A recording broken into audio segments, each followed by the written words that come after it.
All right, hi everybody, John Meadows here, and I am with a very special guest, MMA champion, Lance Palmer, multiple champion, right? Yep. Multiple times champion. You don't know this, but I actually wrestled as well. That's awesome. In junior high school and elementary school. There you go. So I think I'm an animal. We're going to find out during this workout. I can handle anything, right? I went to a little school watching Courthouse, and there was always these legendary tales of these wrestlers from Lakewood St. Ed's. Like, these guys were animals. I don't think they were that tough. Personally, did you know anybody that went there? I can't think of anyone. You can't think of anyone. He was actually a state champion for there. Like, these guys were legends to us, really. Like, if we had somebody go to the state, just making it was unbelievable. Definitely. And for you guys, like, the goal was to win it. Yeah, the goal for me was to win 4, and I got lucky enough to do that, but I put in all the work to do it. Where at St. Ed's, that's like a staple. Like, if you're not a state champ, why'd you go there? Yeah, yeah, so expectations are a little different. Definitely. But that's amazing. I totally respect that. That mentality is that's carried on to your career now, obviously. Definitely. Obviously. And I was looking at your record, and I know there's, I think you maybe lost twice. 3 times. 3, total, but I yeah. know that you came back and beat those guys too, Yep. which I was like, yeah, see, that's awesome. It is. Because what we see a lot in bodybuilding is that people complain, you shouldn't have beat me, but the beauty of your sport is, like, put it in your own hands and take care of business. You control it to the best of your ability. And my wife, being a bikini competitor, I want to fight the judges all the time because I know she can't control what happens up there. So it's definitely, fighting is definitely different. It's one-on-one. You control your destiny to a certain extent. So I'm looking forward to this, kind of, sort of. Actually, I am. You know, I have this kind of sick thing in my head where in bodybuilding I've trained and done stuff where I try to kill myself. This is a different type of training, and I recognize that, but I'm looking forward to it. So Lance is going to put me through a workout, and let's see what happens. So right now we're doing our cardio portion before we get into the lift. This is going to be a 5-minute warm-up, which he's doing right now, and then we're going to go into the 2-minute intervals with 1-minute rest, and that's where the death happens, so we're excited for it. The 2-minute intervals are going to be for calories. We're going to try and see if he can get up to about 30 calories in that 2-minute time period. He should be able to get more, but we're just going to try and push and see where he can go. And we have 1-minute rest, just regular pedal, and then we're going to repeat that 2 more times, so a total of 3 times through. Okay, let's get it. Good, push, push, push. You want to get those RPMs up at least around 75 to be able to hit that calorie mark every minute. 20. Keep it going, come on.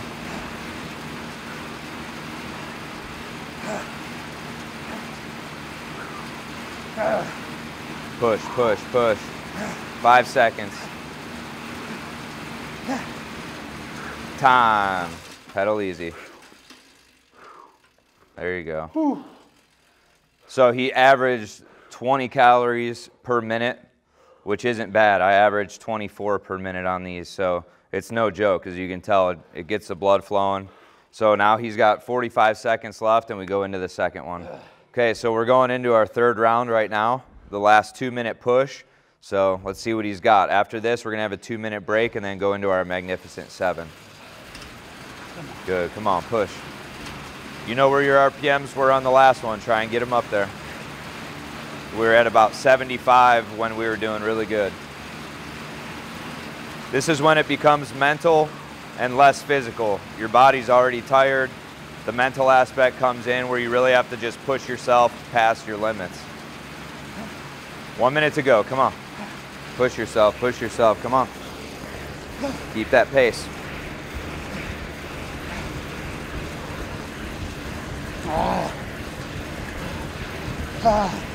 Come on, we'll get through it together. 40 seconds. Deep breaths. Control your breathing, focus on your breathing.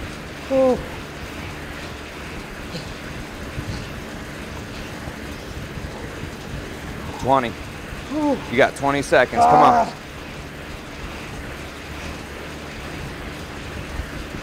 on. Push, push, push.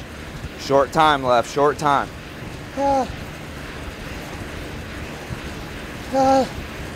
Time. Good. Deep breaths. So right now, this is where we hit that lactic threshold. And once we hit the lactic threshold, that's where we really start to push. So once he comes back to life, we'll start this circuit, and that's when you really push your muscles and push your body through, and your lactic threshold grows by doing this. Okay, so the first exercise in the Magnificent 7 is going to be the grappler clean with the press. You can do grappler cleans without the press, but for this type of circuit, we want the press included to add the full body to it. So it's going to be a little different from a regular clean or a CrossFit clean or things like that, because we're trying to achieve something that grapplers and wrestlers need, which is the hip explosiveness with the grip and being able to lift your opponent up in the air, pop your hips, and be able to fling them. So from here, pop them up.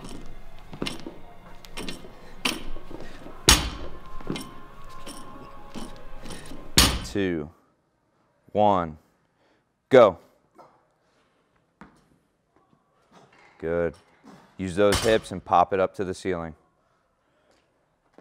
Now pop. Two. Good. 15 seconds in. 3. 4, nice.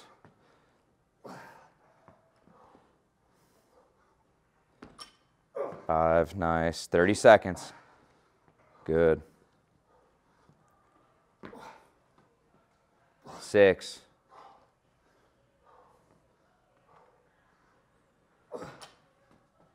7, come on, there you go. 15 seconds, come on. You got it. Try and get 3, explode. 1, come on. 8 seconds. Come on, get it. Good, one more. You got 4 seconds, get it. Go, go, go. Good time. 1 minute break. Now we're going into the Bosu squat. You could use a dumbbell or heavy med ball. Either one, doesn't matter. But we're jumping up. I put it on top first. Here.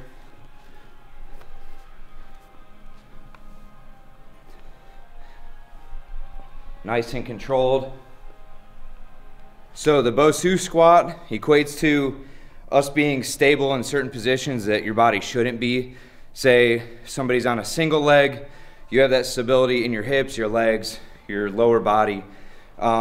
Being off balance, getting kicked or punched a certain direction, I'm able to pop back and be able to move my feet, be able to stay on here, I can balance with one leg, do squats with one leg. It's just stability and having strength in areas that you shouldn't have strength. Go. Keep your elbows high so you don't have to hold the weight. Ready? Go. 1, good. Good, balance, balance. There you go. 4. 15 seconds in. Good, 5. Good, there you go. 7.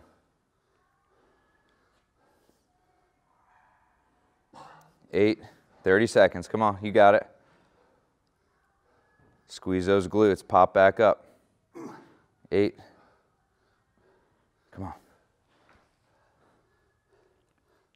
9, come on. 15, you got 15 seconds. 10.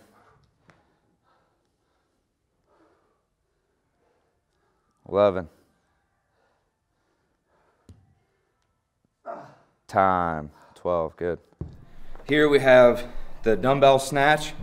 And again, this is more of a grappler and fighter technique. This isn't going to be your traditional snatch powerlifting style. So we use dumbbells because both arms are working differently in a fight. You're using different your one arm for one thing, your other arm for another thing. So they're not going to be using the same type of motion. Even though we're going up together, they have their different pull. One hip stronger than the other maybe. We're popping one side harder than the other side. So as I snatch from floor to ceiling, I pop up, straight up, bring it down.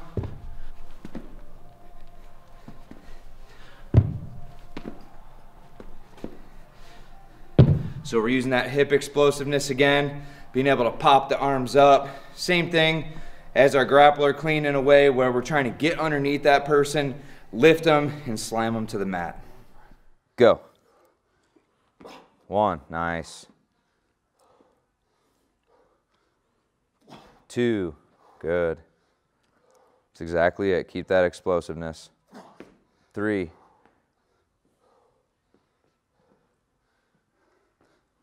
4. 20 seconds in. 5, nice. 6, 30 seconds. 7.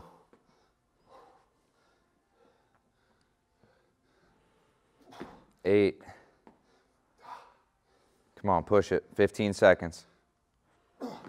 9. Short time, get it. 10, come on. Time, 1 minute. So with the jack curls, I use the same weight that I use for my snatch for my dumbbells. The reason I do that is for grip and being able to pull and control the person. You want to be able to do the same weight with that dumbbell. So here, my jack curl, again, it's not traditional curl. We're coming up to the shoulder and popping with our hips. Here.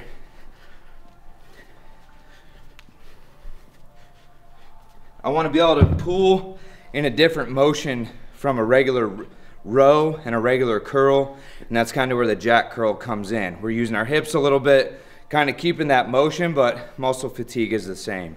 Whenever you're ready. Go. 2, 3, 4, 5, 6, 7, 8, 9, 10, 11, 12, 13, 14, 15, 16, 17, 18, 19, 20, 30 seconds in, 21, 22, 23, 24, 25, 26, 27, 28, 29, 30, 31, 15 seconds, 32, 33, 34, 35, come on, 36, 37, come on, almost there, 38, 39, 40, 41, time. 1 minute rest. So now we're going into our plyo jumps. We're going to use a 30-pound ball here. So this one's going to be for hip explosiveness again, really exploding through those feet, getting up on this box and back down as many times as we can in 1 minute. When you go with the ball with your legs being tired, I would suggest throwing your ball up with yourself. So you're not trying to carry the ball, you're going to pop it up as you go. It'll make the jump a lot easier, I promise. Whenever you're ready. Yep, there you go. Yes. You got this, come on. Easy.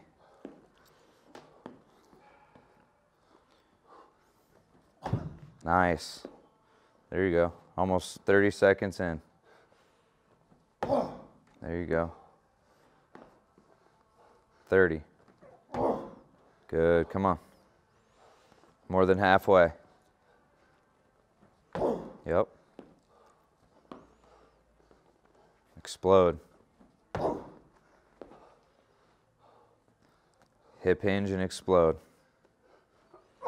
There it is. Nice.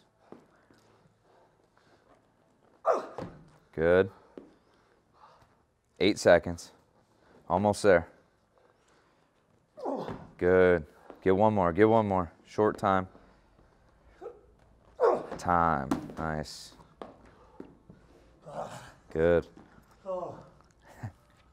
Okay, so for these, we're going to do some laying down pulls on the TRX. This is kind of a variation from the pull-ups that I usually do. I do towel pull-ups, towel grip. But for these, we're just going to lay back here, and we're going to pull up to our, pull this way, elbows out. You can do them elbows in too, but for this, we're trying to pull elbows out. Okay, this exercise is gonna be our towel pull-up.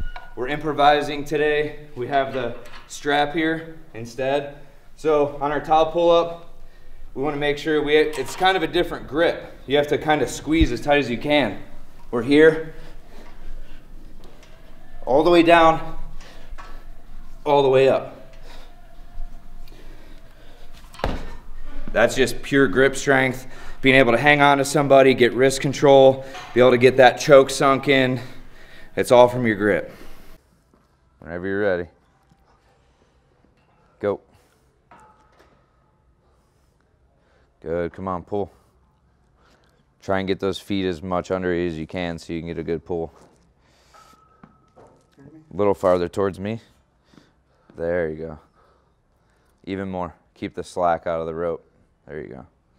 That's better. 20 seconds in already. You got it. Come on. Good. Pull. 30 in.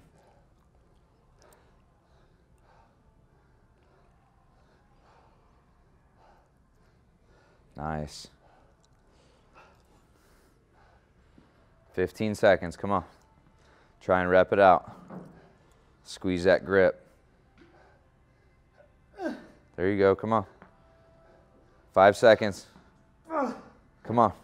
Get it. One more. Squeeze. Nice. Time. Good. Okay, so here we have our skater lunges, and we use a plate just for added strength here, being able to hold, keeping your core tight. So we're gonna go laterally, and we're working our outside muscles for lateral explosiveness.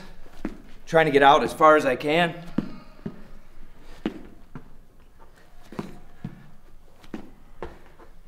And it's really just being able to shoot laterally, being able to get explosive laterally left and right.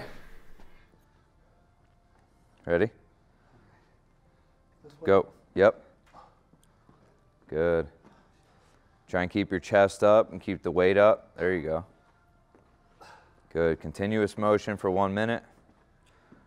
This gets lateral explosiveness off the side of that hip. Explode to the other side. There you go.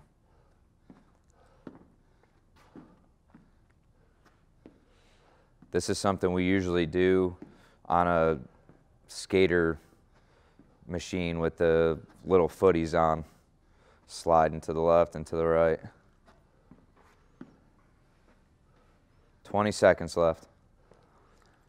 Good, keep your chest high, chest high. 15 seconds.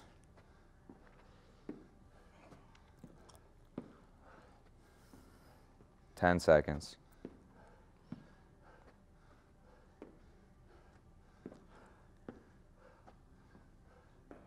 Time. Okay, so we just finished our first set through. We're gonna have a 2-minute break, and then we'll go into our second set of Magnificent 7. So what do you think was the worst out of Easily the bike. Easily the bike. That's it like literally felt like I was drinking fire. Yeah. And then my arms, once I got through the first couple exercises, then my arms started burning from holding the weight. Mm-hmm. It kind of reminded me of, so like when we had our kids, you know how you carry your kids and your arms burn like fire? Yeah, and you're trying to hold them and up. I'm like, it kind of reminded me, like my arms were burning so bad when we were doing the squat and I had to drop my arms. And even when we were doing the jumps, one of the plyo jumps, mm-hmm. my arms are burning. But just that cardiorespiratory workout, man. And I sometimes I move pretty fast in my training. I'm not sitting around. Yeah. So for a bodybuilder, I'm in decent shape cardiorespiratory wise, but for me, decent shape is like you're at a whole nother level, man. A whole nother level. And it's amazing to me that you can maintain your strength as you do these. Like for me, is I get some reps and then everything stops working. That's the main thing, that like what you're saying is with when your arms are getting tired on those exercises, those are actual leg exercises, but we're holding the weight And that was kind of the point of it, because you have to be able to hold your opponent while you're using your legs. So your whole body has to be working at once, and that's kind of what this replicates in a way. Yeah. Yeah, well, if I had any thoughts about being a tough guy, you've erased them. That's awesome. This erases everybody's thoughts of being a tough guy, I'll tell you that. I mean, I knew this was going to be hard. But man, that was tough. That was tough. I'm glad you enjoyed it. I upchucked a little bit of my throat. I haven't done that in a long time.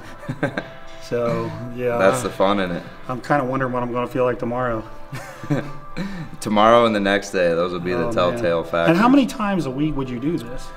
Twice a week. Okay. So these are always paired on my last day before the rest day. So I'd take 2 rest days a week. Okay. So say this would be a Tuesday. Tuesday, I do this as my second workout of the day. The morning would be something, for me it's sparring, MMA sparring. Okay. And then the nighttime session is this workout. So I do my bike, I get tired on the bike, and then I go through this workout or another one similar to it. And then my Wednesday is a complete rest day.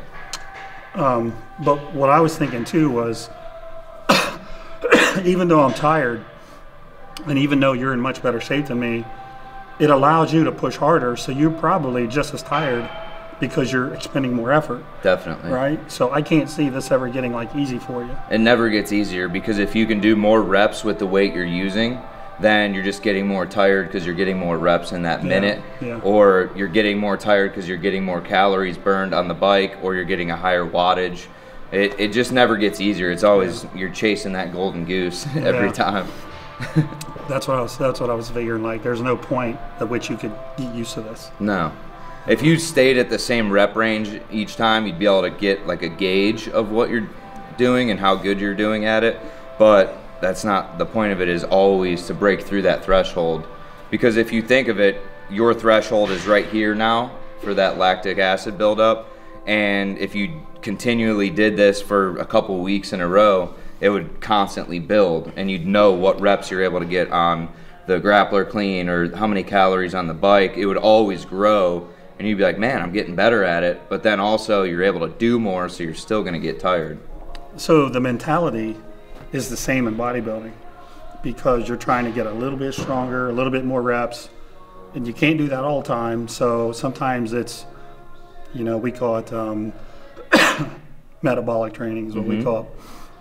But it's very much similar to what you're doing. It's you're at a point and you got to get a little bit better, then a little bit better, and a little bit better. And so I can see the similarity there with pushing your body to a new homeostasis kind of, right? Yeah, and it's a small change. You can never just get from point A to point B without all the little steps in the middle. Yeah. A lot of people are like, oh man, well if I just do this every day, well you can't do this every day, because all it's going to do is tear your muscles down, and you're never going to be able to build.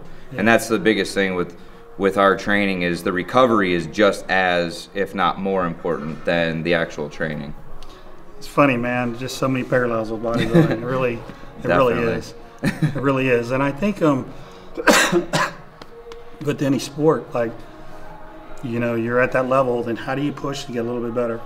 Have you known a lot of wrestlers that maybe could have been a lot better, they just didn't push themselves? 100%. Yeah. I feel like it's, in every sport, it's pretty similar to that, where you see someone who has endless amounts of talent, and you're like, man, that kid used to be so good in middle school or high school, like, I wonder what happened to them. Like, they went to college and the focus wasn't there, or they didn't like to be pushed by the coaches, or just mentally they didn't want to do it anymore. Mm-hmm. And I feel like all those factors settle in, but I feel like sometimes having the most talent isn't the best thing to start with. Mm-hmm. Sometimes it's having the most work ethic or the most drive and no talent, because you can always learn the talent to a certain extent. Mm-hmm. You can't learn the drive and work ethic, and that's the one thing that's like the determining factor for a lot of people. Once you hit a certain age group or a level in each sport, you can just see where people fall off and where people take off. Yeah.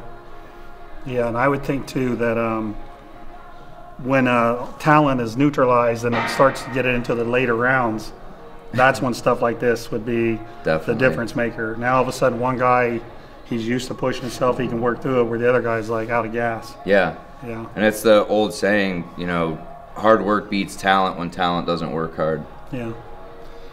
Well, I appreciate it. I'm still having a hard time breathing.